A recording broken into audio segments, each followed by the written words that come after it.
Sunday afternoon mga ka-guys, January 18, 2026 po. Sunday, katatapos lang ni Kuya AJ magbukas. Bakit nagbukas si Kuya AJ? Gabi na guys, kasi namaga kami kanina nagsimba and diretso na kami naggrocery. So hindi kami nakapagbukas ng umaga. Usually kasi nagbubukas si Kuya AJ ng umaga hanggang tanghali and after that saka kami maggrocery and magsimba or magsimba saka maggrocery. Pero kanina baliktad, maaga kami nagsimba dahil umatin si Kuya AJ ng sinulog. Viva Pete Senior! Dahil guys, piyesta ng Santo Niño and may pasinulog dito sa parokya namin. So sumali si Kuya AJ. Kita siguro ninyo yung post ni Kuya AJ na may dala akong Santo Niño. So yun ang dahilan bakit nag-open kami ngayon dahil maaga kaming natapos na grocery and after mag-grocery guys, dumaan kami sa gulayan saglit. Namili kami ng kunting gulay. Meron tayong mga gulay dyan naka-display and saka nagbukas si Kuya AJ para makabawi konti sa panggas ni Kuya AJ kanina. Sayang din pagdating namin medyo may araw pa and maliwanag pa, so nagbukas ako and nakapagbenta na pala si Kuya AJ guys since na magbukas ng 1, 2, 3, 4, 5 mga 6 na customer na. May Gcash na ako na dalawa and meron na akong mga 5 na customers. Ayan po. So sayang, maya pa is makabenta pa si Kuya AJ positive positive. Makabenta pa si Kuya AJ ng beer, makabenta pa ng coke and kung ano-ano pang pwedeng mabenta sa tindahan ni Kuya AJ.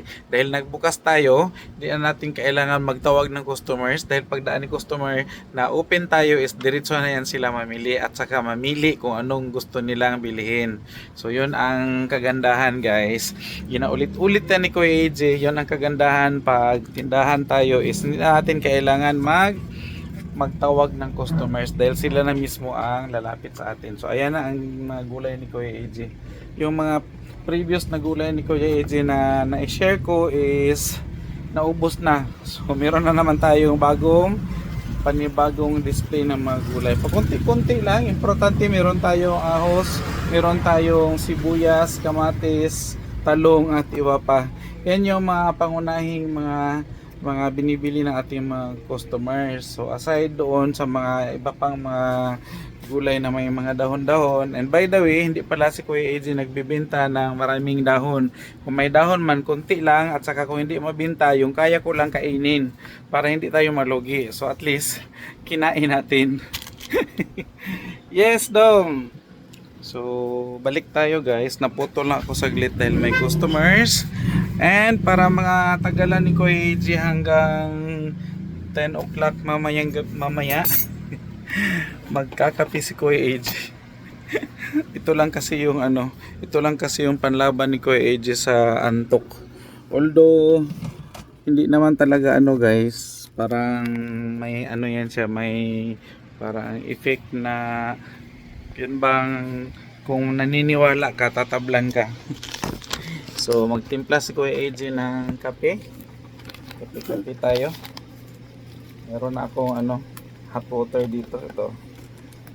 At saka meron na tayong mug.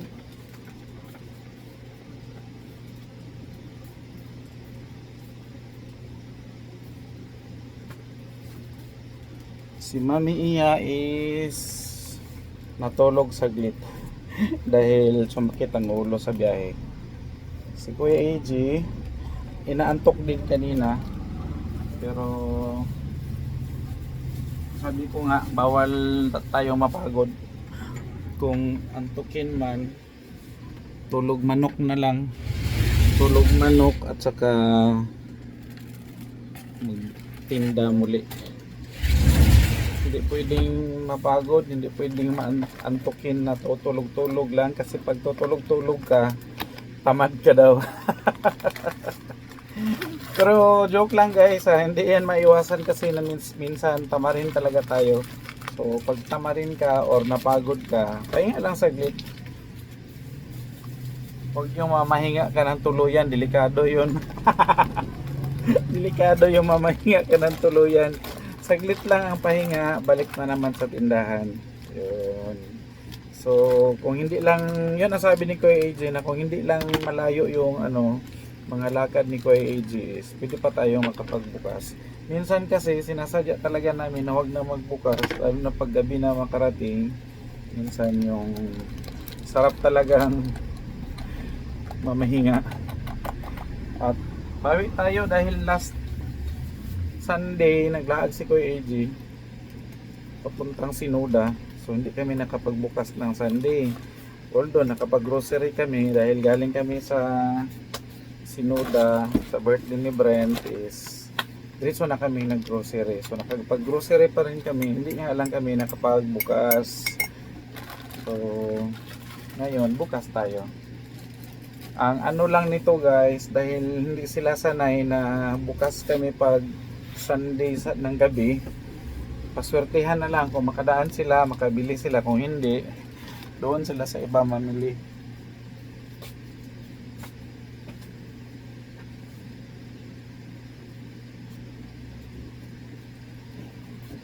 Marami pa lang nagtanong guys sa marami pa lang nagtanong sa marami or isa, dalawa. Marami na yan pag isa, sobra isa, or dalawa na gani, na yan, sa math is kung ano yan siya, marami na yan siya. May nagtanong, kailangan ba daw talaga mag-permit? Dahil ang last vlog ni Kuya AJ is about permit. Kailangan daw ba talagang mag-permit? Mainit kasi guys, may electric fan ako dito, kaya ang tindahan, sabi ko doon sa sa reply ko sa kanya is depende yan sa lugar. Kung dito ka sa Davao City ka, required talaga magkaroon ng business permit ang mga tindahan, lalong lalo na nasa city ka. Pwera na lang siguro kung nasa bukid ka talaga. Ang reply niya is taga Davao din daw siya, pero yung tindahan niya is nasa bukid. Hindi ko lang alam kung saang bukid kasi maraming bukid dito sa Davao. Kung nasa bukid talaga siya na hindi na mapuntahan ng business bureau, okay lang na walang permit. Hindi na kailangan yan. Tapos pwera, balik tayo guys kasi nawala. May namili kasi pwera na lang siguro, sabi ni Kuya AJ, kung nasa bukid ka talaga. Sabi ko sa kanya, wag mo nang kumuha, lalo't maliit lang yung tindahan mo. Saka na siguro pagka napuntahan ka, just in case napuntahan ka, sabihin mo lang na mag-process ka. So, yan naman halos lahat ginagawa ng mga may sari-sari store owner, mga owner ng sari-sari store, na huwag mo nang kumuha ng permit saka nakukuha pag andoon na or napuntahan na sila. Pero in my case, nakapagtayo kami ng store and after mga ilang years pa kami nakakuha ng permit. Although hindi pa kami napuntahan, nagkuha na kami. So yun, I hope na nasagot ni Kuya AJ yung tanong. And may isa pang tanong guys, kung magkano daw ba nabayaran ni Kuya AJ. Kung dito ka sa Davao, most likely alam mo kung magkano ang bayarin, pero mag-differ na yan guys kung ilang years na nag-operate ang business mo, dahil every year umaakyat yung bayarin. So hindi siya pwedeng i-compare sa ibang LGU, lalo't lalo ang ibang LGU is hindi naman masyadong stricto. Pwede nga wala kang permit sa ibang LGU. Dito sa Davao, kailangan may permit ka, and kung may permit ka, mag-differ yung bayarin mo sa laki ng capital mo, depende sa nakadeclare na capital at sa tagal ng business operation mo. Doon yun siya mag-differ. So, dili mas tubag ni Kuya AJ kung exactly kung pila, and kung matubag man ako, dili pud pwede na moingon mo nganong ako ay ngani or nganong anong sa uban ni ngani. So dili na to pwede ma-compare dahil nga iba-iba tayo ng LGU kung nasa ibang lugar ka, and depende yan sa LGU kung ano yung mga ini-implement nila na mga bayarin. Dahil pwedeng si LGU or ang City Council mismo is mag-implement or maggagawa ng ng bill na pwedeng i-insert or pwedeng idagdag doon sa mga bayarin mo sa business tax. Yun yung kaibahan. And sa akin, dahil dalawa yung dalawa yung permit ko dito sa aming sari-sari store at saka sa aming tubigan, so umabot talaga siya, sasabihin ko yung amount, pero umabot, hindi siya hindi ko sasabihin kung dito magkano or dito doon sa tubigan magkano, basta ang total is abot po siya ng 25k mahigit. Yung dalawang yung dalawang tawag nito permit, kasali na yung mga notarial job, notarial fee, at saka yung iba pang mga